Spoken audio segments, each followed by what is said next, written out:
Welcome again to Storytime with the Walrus. Pull up a chair, grab yourself a nice drink, and let's get into it. Today we're going to experience the first tale that I gave to Sky Nation after my burnout breakdown. It got a lot of positive comments and people laughing, so I hope you can enjoy it as well. The only thing you need to know about this tale is the title. Let's begin a story I like to call Pissing Off Wizards. So sit back, relax, and let's get started.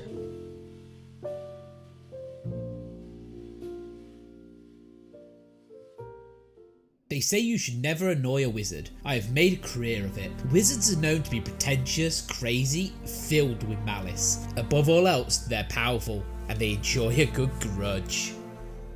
I was only 5 when the first wizard cursed me. He was only a boy as well, recently entering into the world of magic. It makes one wonder why they would bother to teach them curses at such a young age, but in the end, mine is not one to question. I had thought him just another child. We had played a game of tag that ended in roughhousing. I hit him harder than I probably should have. "How dare you hit someone like me?" the boy wizard shouted. I had thought him joking and replied calling him weak. "If you think me weak, let's see how you feel without power." The first curse I ever experienced was strange. It was like it opened up every nerve in my body, a flash of lightning coursing through me. When I had realised what he had done, he had already gone home. I had thought the air felt colder, the wood on my feet harder, but it was only when I had taken that first bite of that steaming hot pot pie did I realise the maliciousness of what had happened. The boy had sharpened my senses to a painful degree. I had felt everything so much more than normal. I was 5 and so it hadn't registered with everything else what exactly had happened, but as my mouth caught fire from the heat and I could feel the taste of the silverware, I knew something was wrong. My parents didn't believe what I was telling them until I told them about my encounter with the boy. They instantly knew what was happening and put a hand on my shoulder. I could feel every pore of their fingers caressing my skin. "You do not mess about with wizards, son. They do not take lightly to any slight." Over the next few days, I learnt to live with my heightened senses, my small child body adapting. My parents called for a different wizard family to come look and see if they could undo the curse, but by the time they arrived, I was used to it. It is a simple curse to undo. He'll be back to normal in no time. Let this be a warning to you, young man. Do not mess with my kind. We do not forgive. He fired a breaking curse spell at me. Unlike last time, I could see the magic. Fearing what it could do, I dodged it. Another mistake made in a single week. He fired another, and another, and another, until he was red in the face. Normal people can't see the pulses in the air, the mist whirling around their fingers, but I could. It is easy to dodge basic magic if you know what to look for. If you can see it, that is. The wizard was furious. "My simple spell not good enough for the young boy, eh? Well, fine then. You like your curses so much, have another. Let's see how you feel when your feet feel like stone." Higher level magic is inescapable if done right. It fills a wider area. I'm sure my parents would have protected me if they had been in the room. I felt the curse enter my body, course through me and make their way to my legs. On the way around, I felt the two curses grab and latch to each other, changing and melding. Before I knew what had happened, the man was explained to my parents not to call for wizard services again. This boy was cursed, and cursed he shall remain. The magic itself turned my feet heavy, almost like they were stone. I could no longer jump high, run fast, or leave the ground for too long. Most of my childhood hobbies were ripped away in that curse. In the years that followed though, I learned to live with my inflictions. At first it was torture. The hypersensitivity made any scratch feel like a gaping wound. The heaviness made me slow and practically useless with housework. As the years progressed though, I began to notice a third power take root. It was like my body connected with the earth, and my heightened senses spread out around me. I could sense any disturbance in the earth itself, and I knew where anything that moved was in my immediate area. Stone sense, I named it. Hide and seek became a breeze when I knew where everyone was at any time. You would think when they stopped moving I wouldn't be able to see them, but their breathing, heart rate, and slight shuffles all sparked my sense. Kids didn't like me playing hide and seek with them after that. They did like tag. I couldn't chase them after all. But once I reached 12, my father started teaching me with a sword. We learnt that there was a stance which focused on not moving called the stone stance. I wasn't nimble enough for wind stance nor dexterous enough for water stance, but stone stance, that I mastered. It helped to know where your opponent was with your eyes shut. I left home at 15, travelling the land, entering sword fighting competitions. I was warned to never rank above 5th, as that was the wizard's placements. Society had given special prizes for coming 5th, not as good as 1st, but still worth competing for. I dominated the contests. Over the last 10 years I had made sure to keep away from wizards, but a curiosity had grown in me. If 2 curses could meld together into something good, imagine what more could do. I had to be careful of the curse in question. Research into my afflictions had taught me that there were many worse, but an idea had formed. It was in the grand city of Erebonius that I had the idea of testing it out. I had already destroyed the non-wizard competition and come 5th, but I wanted the grand prize. I declined my prize, saying I wanted the wizards to feel fear. They did not take kindly to that, but thought I was just boasting. They would likely curse my tongue after they destroyed me in battle. I intended to make it so much worse. I will always remember the competition as the day I learnt to piss off wizards professionally. The rules of the contest said you had to beat your fight on time, but it gave you an hour for emergencies. The first wizard was furious when I showed up just before the deadline, yawning like I'd just woken up. In actuality, I'd been in the arena for the hour. Mind games are important in battle. He was so confident, it made the beatdown all the sweeter. He ran at me. Obviously he had never trained hard in his life. Far too many openings. If people were not afraid of being cursed, he wouldn't make it to the top half of the contest. I never moved except to strike. One blow was all it took. I disarmed him and knocked the wind out of him. If I wanted to avoid the curse, I should have knocked him out, but as I looked around the arena, I knew what was about to happen was bad. The mixture of shock and the slight smirks on the non-wizards' faces was music to my ears. "You think you're so good," he screamed. "Let's see how you fare when you can't keep still." I openly took the curse, smiling as the familiar bolt of power coursed through me. I felt the 3 curses intermingle, and then the strangest thing of all happened. The heaviness of my legs weakened. I moved once slightly and almost fell over. Suddenly I felt light as a feather. The wizard this time explained his curse to the masses. He had made my whole body light. Anything I did, it would be over-exaggerated. At least in theory.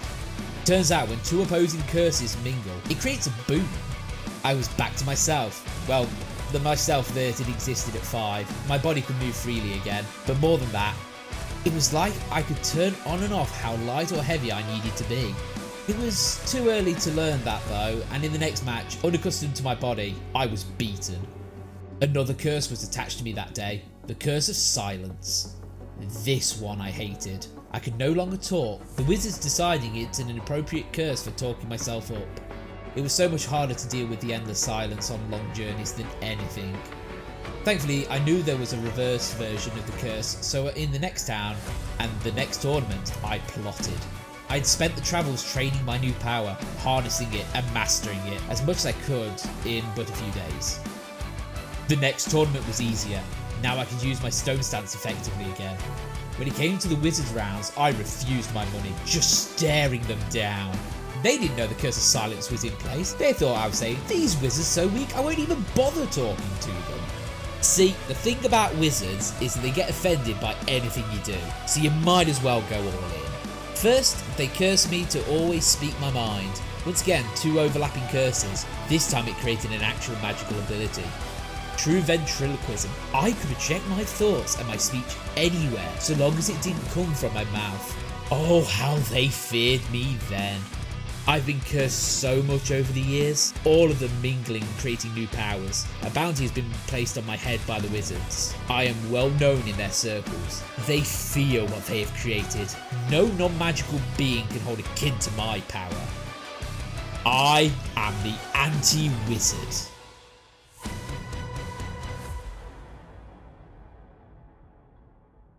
What did you think of that story then?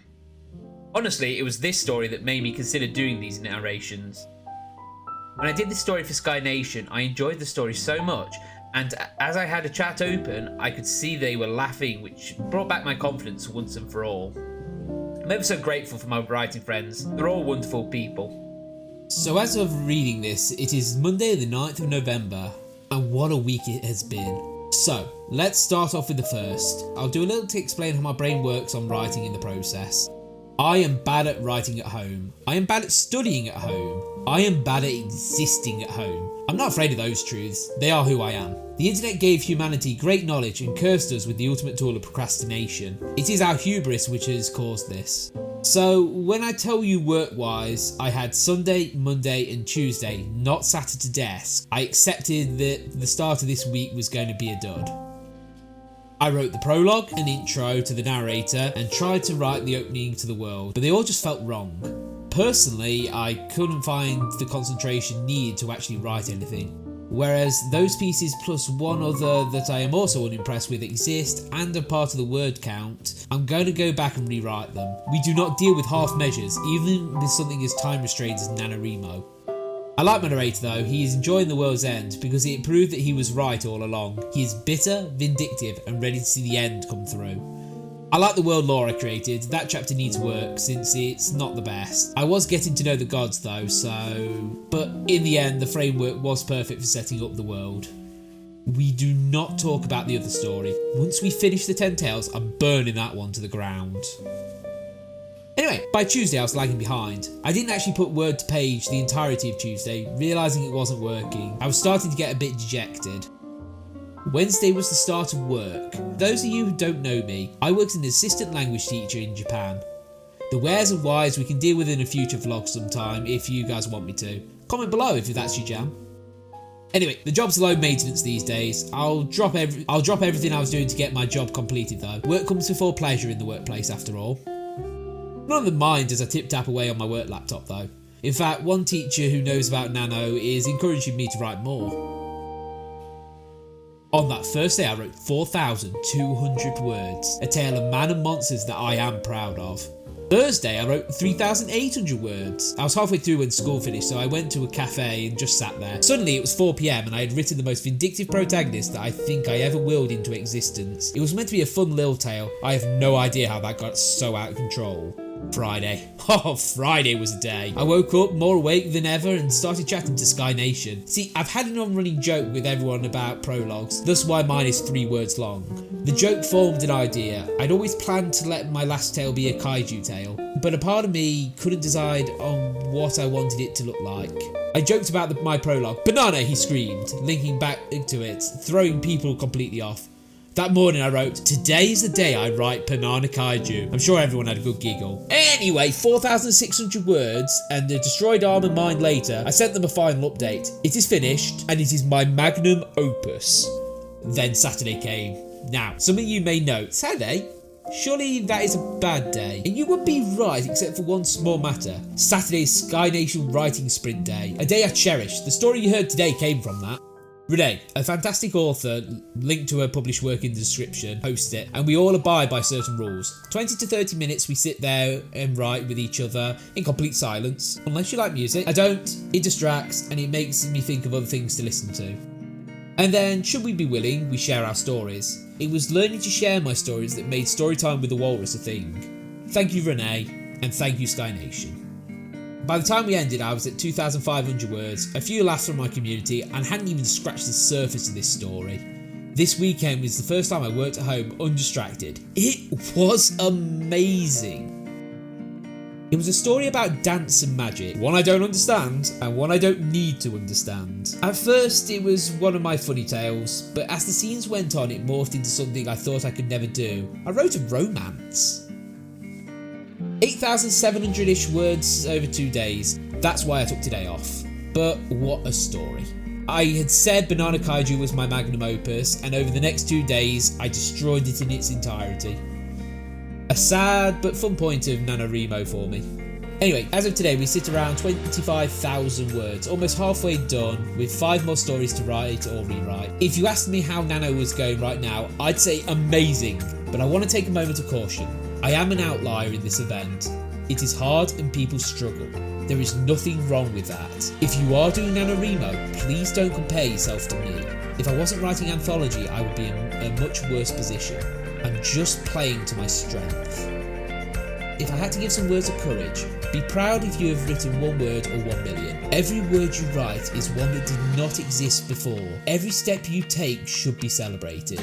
Even if you do not make 50k in a month, be proud of what you have done. Because certainly what you have done is something only you could do. For more Walrus tales of madness and adventure, don't forget to like, comment, and subscribe. You know, all the things that would annoy a wizard. Catch you next time, and wish me luck!